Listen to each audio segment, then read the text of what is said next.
अस्सलामुअलैकुम नाज़रीन, स्वागत है आपका मेरे अपने चैनल आसमास किचन में। तो आज हमारे किचन में बनने वाली बहुत ही चटपटे से मसाला छोला, और इसे बनाने के लिए हमें किन किन चीजों की जरूरत होगी हम देख लेते हैं।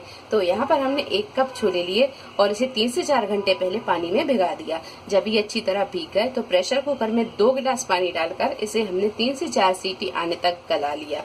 तो आप यहाँ देख सकते हैं कि ये छोले अच्छी तरह गल गए हैं। पाउडर मसालों में हमने यहाँ पर 1 टीस्पून कुटी और पिसी दोनों को मिलाकर लाल मिर्च पाउडर लिया, 1 table spoon chaat masala, 1/4 teaspoon काली मिर्चों का पाउडर, हाफ टीस्पून जीरा पाउडर, 1 टीस्पून सौंफ का पाउडर, हाफ टीस्पून पिसा हुआ गरम मसाला, हाफ टीस्पून हल्दी पाउडर और 1 टीस्पून नमक लिया है। नमक हमने छोलों में भी गलने की टाइम पर डाल दिया था, तो नमक आप अपने हिसाब से ही लें।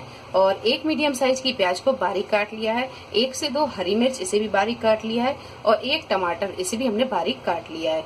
तो चलिए शुरू करते हैं हम इसे बनाना। तो यहाँ हमने 2 टेबल स्पून तेल को गरम कर लिया है। अब डाल देंगे हम इसमें ये प्याज को यहाँ हल्का गोल्डन ब्राउन होने तक फ्राई कर लेंगे। प्याज जब अच्छी तरह फ्राई हो जाए तो डाल देंगे करी पत्ता और ये हरी मिर्च, टमाटर डाल देंगे। 1 से 2 मिनट टमाटरों को भूनने के बाद में अब डालेंगे हम इसमें ये छोले, पाउडर मसाले डाल देंगे, बारीक कटा हुआ पुदीना, बारीक कटा हुआ हरा धनिया। गैस की फ्लेम को हम यहाँ थोड़ा सा तेज करेंगे और सारी चीजों को अच्छी तरह मिक्स करेंगे।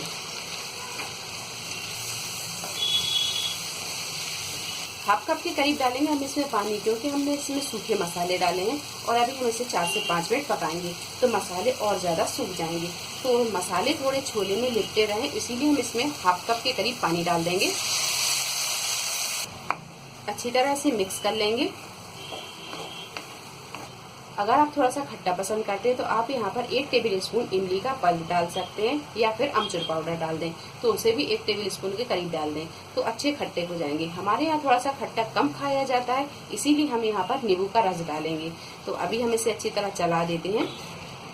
सारी चीजों को अच्छी तरह मिक्स करने के बाद में अब हम इसे ढक देंगे और 4 से 5 मिनट मध्य फ्लेम पर रखकर इसे हम पका लेंगे।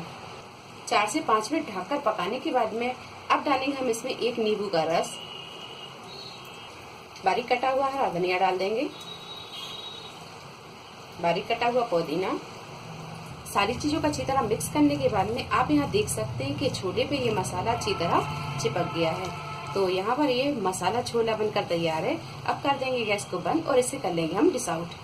चटपटे मसाला छोला बनकर तैयार है। आप इसे रमजानों में ट्राई कर सकते हैं, ये आपको बहुत पसंद आएंगे। तो वीडियो पसंद आई तो इसे लाइक और शेयर करें, मेरे चैनल को सब्सक्राइब करें। तो अगली एक नई रेसिपी के साथ फिर हाजिर होते हैं। तब तक अपना ख्याल रखें। अल्लाह हाफिज।